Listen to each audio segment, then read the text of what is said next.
The hardest working woman in show business, Jane Fonda, is back with her third movie just this year. And she's bringing her book club friends with her, Candace Bergen, Mary Steenburgen, and Diane Keaton, in a sequel that I'm not sure anyone asked for. Let's talk about Book Club, The Next Chapter.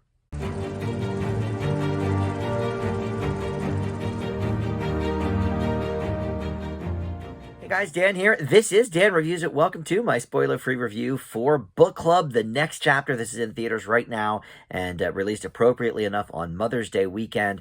I think that is certainly the target demo for this film, older women. This is a sequel to the 2018 film Book Club, starring the four ladies I mentioned, but also the writers and director are the same for this movie as for the last one. That's Bill Holderman, who directs and co-writes with Aaron Sims. They are all back, and also the men involved in front of the camera in this first film are back as well. Craig T. Nelson, Don Johnson, and Andy Garcia are here as well. So before I talk about this movie, I want to welcome you into Dan Reviews It. Thank you for finding this video. I do TV and movie reviews on this channel, and I try to drop something new just about every day for you.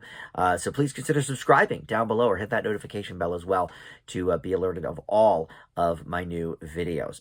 All right, so let's talk about this movie. I have vague recollections of the first book club film. I remembered who was in it. I remembered kind of what it was about, but it did not leave much of a lasting impact on me. And I talk a lot on this channel, especially lately now that they're releasing more movies for older people into the theaters, like Man Called Otto with Tom Hanks and Somewhere in Queens with Ray Romano, and all of these recent Jane Fonda movies, Moving On, 80 for Brady. So there is definitely, an underserved market here. And Book Club was, a modest hit back in 2018, because of that sort of lack of any content for the older demographic, specifically older women. And so, it did well enough to warrant a sequel. And the story I heard sort of was that Candace Bergen just went to the producers and said, look, we had a blast doing this movie. You made some kind of money on it. Let's do another one where we go to Italy. I'd love to go to Italy with these ladies and have a great time. So they said, okay. That's, I'm sure there was a little more, inking contracts and stuff than that. But that's sort of how this movie got greenlit. Candace Bergen kind of had an idea to take a vacation to Italy. So God bless. This movie...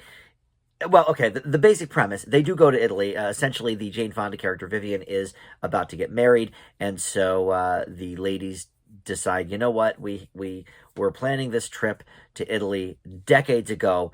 No time like the present, we're not getting any younger. Let's do it. And they talk in the beginning of the movie about the pandemic and how they had to do their book club through Zoom and all of that. And that's really, in the first one, they had read 50 Shades of Grey, and there was some book club thread here. This one, there really isn't. I mean, they make mention of a couple of books along the way, but it's really just four ladies hanging out in Italy. The whole movie. There's some montages. There's a few mild jokes. And listen, I will say, this is, for a target demographic that I am not necessarily in. I mean, as a gay man, I do love a Jane Fonda movie.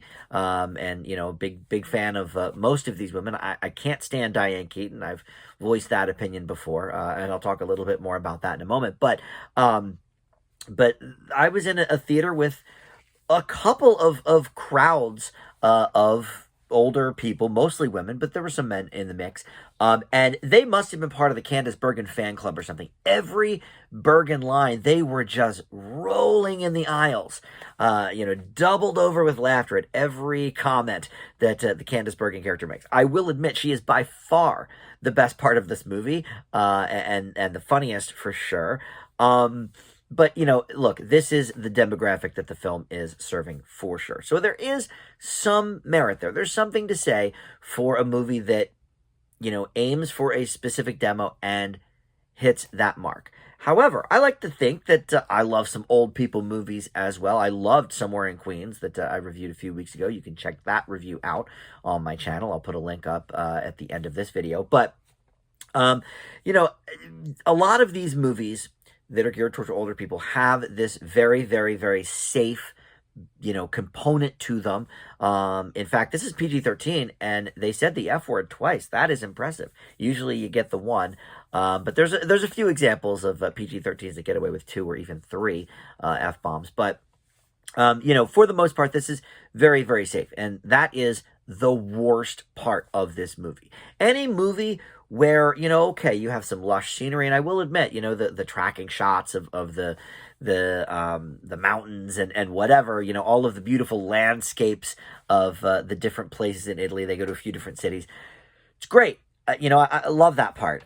It's great to look at. But when your biggest issue in the movie is lost luggage and a flat tire, I mean, there's just no stakes here.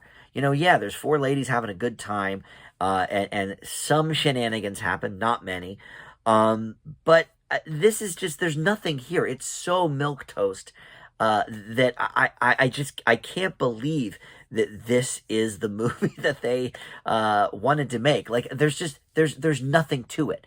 Nothing really happens, other than 4 ladies having a good old time. There's some old lady sex jokes, ha ha ha. And then we get to Diane Keaton, which I told you I would bring it back to. I think she is one of the most talentless people out there. And listen, I think that in the 70s and probably in the 80s, I don't know that I've seen any of her 80s movies. That's not true. I saw Baby Boom. In the 70s and 80s, look, she had her niche, and she was, I guess, talented in the film she was in. But everything I've seen her in the last, let's say, 20 years, she's the exact same character. She's just Diane Keaton. She never met a hat she didn't like. And she, all her characters dress the same. All her characters talk the same. I don't find her talented. And I know that for some that's blasphemy. Oh my God, she was in The Godfather. What are you talking about? Yeah, in the 70s, I'm sure she had a lot of talent. But every time I see her in a movie now, it's just like, she's so bland, safe. All of the words I've already used to describe this film. So she brings it down for sure. Candace Bergen, great. Love her in this movie. She's the best part of it for sure. Jane Fonda's fine, and Mary Steenburgen is fine as well.